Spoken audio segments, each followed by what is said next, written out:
Hello, my name is Gabriel Meissner, and you're watching rptv News. Could you please introduce yourself? First of all, nice to see you, Gabriel. My name is Marci, M-A-R-C-I. Last name is Ien, I-E-N, and I am the proud Member of Parliament for Toronto Centre, and I'm also the Minister for Women and Gender Equality and Youth for the country. So this is our barbecue. It's our first annual. When we were elected, Gabriel, it was the middle of the pandemic. It was 2020, so we weren't able to get together like this, and so this is our first annual, so first but not last, and so happy that people have come out today to grab a bite and that we can just say hi and mingle and be together, which is really nice. And what do you think is the importance of having an event like this? It's seeing everybody, it's the stories.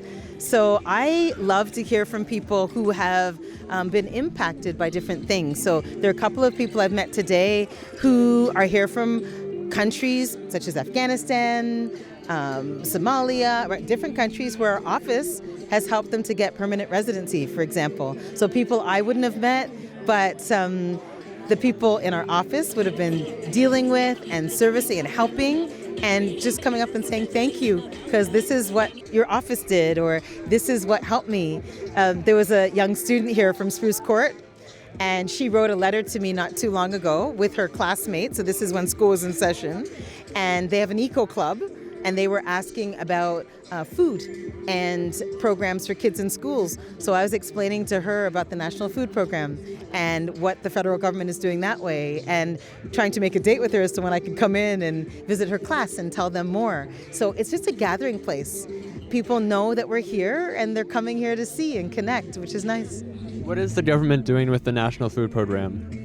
So this is something that is under the mandate of the new minister for families and children, and her name is Jenna Suds. She was our parliamentary secretary before, so I know her well.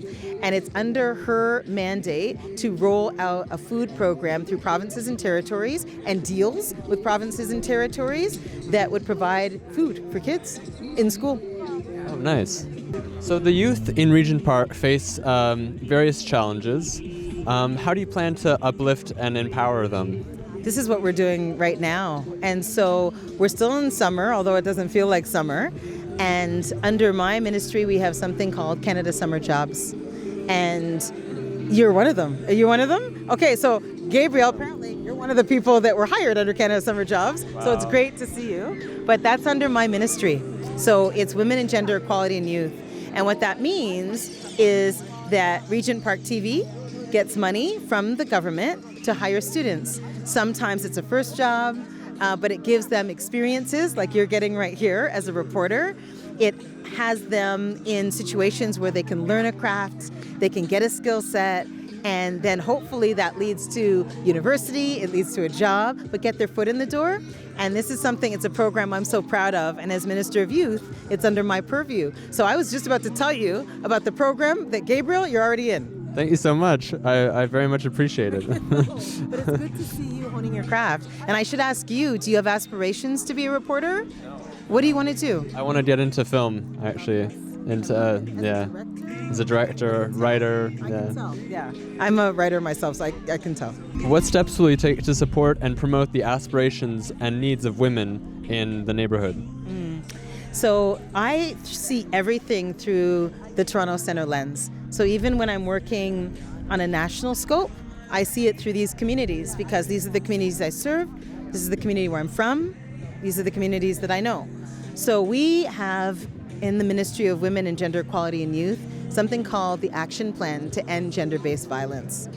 And that is something that we have been rolling out for some time, but we are signing agreements and have and continue to with provinces and territories. And within that plan are a lot of things for women that face gender-based violence and their families. So there's that aspect.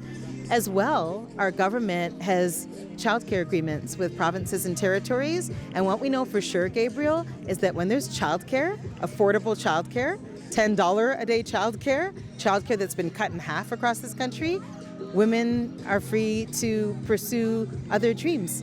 So what we see is there's an 85% uptick since childcare came into place of women in the workforce. So it really, when you provide a way, because we know that by and large, and listen, full respect to dads out there and others out there, but when it comes to women and what they do and those who identify and what they do with regards to kids, the lion's share is with women. So we saw this during the pandemic in particular, where women were at home with kids who were at home because there was school happening at home, online learning, and women either working or quitting the job that they were at in order to care for the kids that were at home. And those are, in two-parent households. So with affordable childcare, it means that women can work outside of the home as well if they so choose, and can do so with knowing that their kids are in a safe place. So childcare is one. The action plan to end gender-based violence is another. And we've got a lot of programs coming forward soon. You'll hear announcements soon on women in the economy and what we can do to support that way as well. Small business, women entrepreneurs, racialized women and indigenous women in particular, who are leading the entrepreneurial space right now. There are major companies in this country right now being led by women and racialized women in particular. So supporting them in fulsome ways too. There's a lot happening. Oh, that sounds really good. Community engagement is key. How do you envision involving both youth and women in shaping the future of Regent Park? And what platforms will you create to amplify their voices? Oh my gosh, their voices are everything, right? And so we have a youth council. There's a Toronto Centre Youth Council. It incorporates young people from the communities that we serve. Many are going to Toronto Metropolitan University, which is in this riding, George Brown, which is in this riding, engaging young people at an early age, centering them, making sure they know that their voices are heard, and not only heard, that action is taken. There is something called the Prime Minister's Youth Council in our country. The Prime Minister, who is the first Minister of Youth, as a former teacher, started this council. I am the vice chair of said council now as Minister of Youth. He is still the chair. We have a meeting coming up in the next couple of weeks. I have made sure that information is out there within our communities so that young people know that this is something that they can be a part of, that they can apply to. And what I want to say in particular is that they, as a council, have written a report, so it's for youth by youth, that every cabinet minister in this country, the Prime Minister, looks to as to what we need to do policy-wise. So just to let young people know that their voices are being heard, that there are reports, there are youth councils across this country, and everything that young people are saying that they are prioritizing is something that cabinet ministers and MPs across this country look at, see, and act on. It is the base of our government. What are some of those things that have been acted on? Oh my goodness. So I'm so glad that you asked this. So as far as young people go, young people often talk about the environment, care about the environment. So things that are coming into play, the carbon tax, for instance, that is something that young people said we've got to do better on.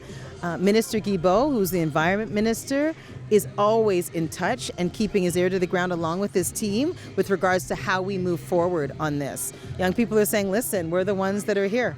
We're the ones that will be here. How are you taking care of the earth? What are you doing? That food program that I said, that came about, yes, with adults, but also young people saying, listen, we are activists, we're on the ground, we're in schools, we need to do more. From my perspective, the program that you're in, this is something that after it is done, this session, we're going to hear from you. We're going to hear from Regent Park TV and other employers as to how it's working, how we can tweak it, how we can make it better. There's a youth employment skills strategy as well for young people who have maybe graduated school. They're not sure about what they want to do, but they are interested in certain skills. They are then put into workplaces, put into places where they can learn and hone those skills so that they are hired, almost like a co-op, so they are hired by companies in other places. There's so many things that are informed by youth. The programs that we're running continue to be informed by youth and also improved by youth because we want to know whether things are working or not. Good afternoon. My name is Kedar Ahmed and I'm here with rptv News. And today I have this young man here with me. My name's Julian, and I like the Regent Park because like there's lots of events and and there's a lots of communities and what's it called? There's lots of what's it called? What? And Julian, what's your favorite part about today? Is it the burgers? Is it the games? Is it the music? Kind of like the music. Like I like the music because I like dancing and also I really like singing along to it. That's awesome, Julian. Is there anything else that you want to tell the people out there that did not get the chance to come out here and enjoy this event? And also, if you're watching it on TV, have fun. Thank you so much for your time, Julian. You're welcome. And Andres, what brought you out to this beautiful event today? I just wanted to be here because, I like this event because I can share with people. And I'm really thankful for Toronto, especially for this community, because today they're giving us just free burgers, delicious burgers, grilled burgers, and Cokes and pops and everything. Thank you so much. I'm really happy and I like the music here. Good vibrations. Hey! I'm really happy to be here too. Why do you think events like this are important for the community? Of course, they're very important for the community because, in these special events, we can be together, we can have fun, and we really feel very appreciated by the community, especially by Toronto. And I really want to thank you to you just for this event and thank you for the community. We felt that you really care about us. Thank you. And we do care. Thank you so much for your time. Enjoy the rest of the event. Thank you. What brought you guys out here today to this wonderful event? Oh, so we're from Progress Place, which is a community mental health organization, and we actually have a lot of members who are part of Regent's Park community. So we're really happy to come out, check it out. It's been a great day so far. Everybody's done a great job, and what a great way to get the community together. So we're happy to be here. Amazing. I'm a member at Progress Place, and Allie told me to come along and introduce myself. Check it out, yeah. Why do you think events like these are important? So I think it's a really good way to bring the community together, and as we know, Regent Park has done so much community development, and the barbecue is a great way to celebrate all the hard work that the community has done. So, yeah. Oh man, I don't want to make up some answer. I think it's just good because people, especially during COVID, bring people out, introduce yourself to everybody, say everything's going to be okay. It's been kind of a whirlwind for Toronto lately, and we have a new mayor. I'm hoping something will happen, create more housing. I'm keeping my fingers crossed. Yeah. Thank you both so much for your time. Thank you for being at the event. Thank you for giving us the time. Yeah, we appreciate it. You guys do great work. We actually have followed your news before, so thank you. Thanks for having us. Thank you. Enjoy the rest of the event. My name's Narelle Mehta, and I'm the constituency manager for Marci Ien, who's the Member of Parliament for Toronto Centre. She's also Canada's Federal Minister of Women, Gender Equality and Youth. Nice. So what brings you to this event? So we're actually hosting the event, which is pretty exciting. It's our first ever barbecue, and Regent Park is such a huge community for us, and we feel like this is a way to give back to the community by throwing small little events. We do ice cream socials in areas where there aren't parks. As you know, we live in Toronto, so there's less green space, but we're so fortunate here in Regent that there's always amazing events, and we thought it would be nice to host one. We have henna, we have face painting, cotton candy, and of course, free food. So what better than to give back? What do you think is the importance of events like this? Bringing community together. We often, especially when you're in the community, you hear so much, a lot of negative things all the time. There's a lot of issues that are deep-rooted within the community, and I think coming together and showing that we're here and that we're here to support everybody, really, and bring people together from everywhere. We have 3 levels of government as well here present today, so it's really nice to show people that we are working actively together and that we're here for people. What are the 3 levels of government that are here? So unfortunately, Councillor Moise is unable to make it, but his staff is here, and we work really well together. They actually helped secure the park, so we're really fortunate, so thank you for that. And we also have MPP Kristen Wong Tam here, who's our counterpart at the provincial level.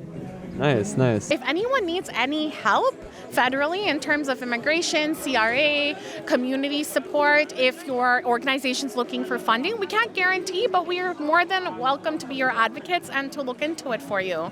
We're located at 430 Parliament Street, so it's Parliament and Gerrard. And we're open Monday to Friday, so come say hi. Sounds good. Okay, thank you so much. Thanks so much, Gabriel. Nice to meet you, Narelle. Okay, nice to meet you as well. Good afternoon. My name is Kedar Ahmed, and I'm with rptv News. And today I'm standing out here with Matthew Mohan, Executive Director of the Cabbagetown BIA. And Matthew, what brought you out to this event today? Well, I think it's really wonderful that Marci is putting on this barbecue for the community. I'm really glad to be here as a representative of the business community here. And Marci has always been a friend of the business community, so we just want to show the same support. And it's just really wonderful to see so many people out here, people from so many different backgrounds, and, you know, just having a fun time. I'm glad to see it and hope to see more events like this. Matthew, that's awesome. Why do you feel events like this are important for the community? I think they're so important to the community, especially after COVID, because we haven't had many opportunities like this to get out there, to see our family and friends, to connect with each other. You know, we've been stuck inside for so long. It's essential that we're getting out there and starting to interact with each other again. You know, that's why we have things like this. We have the upcoming Cabbagetown Festival happening in September. Events like that, they are more important than we can ever really say. Matthew, I couldn't have said it better myself. Thank you so much for your time, Matthew. It was a pleasure. Thank you. My name is Miguel. I'm a resident of Regent Park. And why are you here? Well, I received a flyer from the office of Marci Ien announcing a community barbecue and get together in the park, you know, and thankfully the rain is holding up and we're having a great time. Nice. What do you think is the importance of an event like this?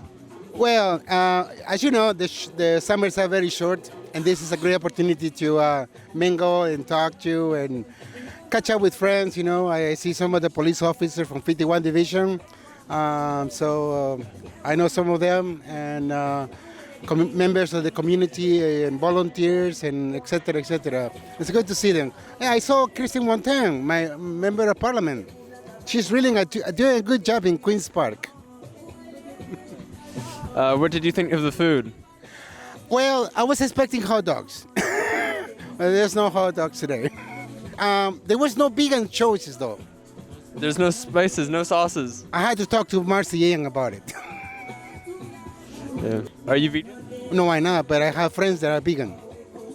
Yeah. No vegetarian choices either. No vegetarian choices either. Well, at least we got water, which is good, right? Better than pop, soft drinks, you know, it's good. Oh, she's breaking the law. Where do I get pops? Oh, from there? Okay, I'm a throwback. Yeah, but pop kills you. But it will kill you eventually. Eventually. So drink water. Yeah, lots of water is good. Yeah, HO2, free water. Water is life. Water's life. Well, on Sunday, we are going to have the Sunday in the Park. So it's going to be a huge event. There's tons of volunteers, tons of people excited about it. This is the biggest ever event in the park. So please don't miss it. Come, have a great time, volunteer if you can, you know, and make it this an opportunity to mingle with the residents, the condominium residents, meet the Toronto housing residents, you know, and make this a one single Regent Park. One Regent Park. Thank you. Hi, I'm Kristen Wong Tam, Member of Provincial Parliament for Toronto Centre. Really happy to be here. So what brings you to this event? Well, obviously, whenever there is an event in Regent Park, I try to show up. This community is so diverse and vibrant and truly one of the best neighborhoods in Toronto. And so when there's a chance to come out and meet neighbors and actually connect with residents, I never give up that opportunity. And of course, there is amazing burgers hosted by local 416 QP, and we've got some activation and kids games. All that is great. And some nice music too. Yes, the vibe is amazing. You know what? Even though the sky is threatening a little bit of rain, that is not dampening anyone's spirit. This is the best neighborhood in Toronto, and we're so lucky to have such amazing representatives here who always show up when we need them. Rain is one of those rare things that like tests people's spirit, you know? Yes, rain does test people's spirits, but I can tell you that a little bit of rain is not going to stop Regent Park, that's for sure. So what do you think is the importance of this event? The event brings people together, and obviously, you know, after a very hot and what can sometimes be seen as a very long summer, you know, anytime we have people coming together to celebrate is a good thing. But we also have significant issues in our community, everything from the lack of affordable housing. We want to talk about safety and building support for our community. So having the police here in building relationship with the community is important. I've met a number of housing providers who are here, people who work in employment services, and they're also here to connect with the residents. So you have to go where people are, and if people are coming out to an event like this, then that means the service providers have got to come out and build those relationships, and that's why I'm here as well. That's really nice. Is there anything else you'd like to add? I really love community-based media. One of the things I really like about Regent Park Focus is that you guys are always in the neighborhood. I can't imagine how busy you are with a little bit of funding but a lot of heart. I'm always seeing you everywhere and covering the voice of the community and giving the community voice. It really means a big deal, and I think it means a lot to the residents. Sometimes it's an invisible hand. Sometimes they don't really know who you guys are and what you're up to, but then they see the stories, their own stories and their own voices actually pipe back into their screens. I know it makes a huge difference. So thank you for all that you do. Thank you. I think we should name this episode The Invisible Hand. The Invisible Hand of Regent Park Focus. I like that. Thank you so much. Okay, thank you. Don't forget to like, comment, share, and subscribe to our YouTube channel. And please follow our social media platforms. For more information, check out our website.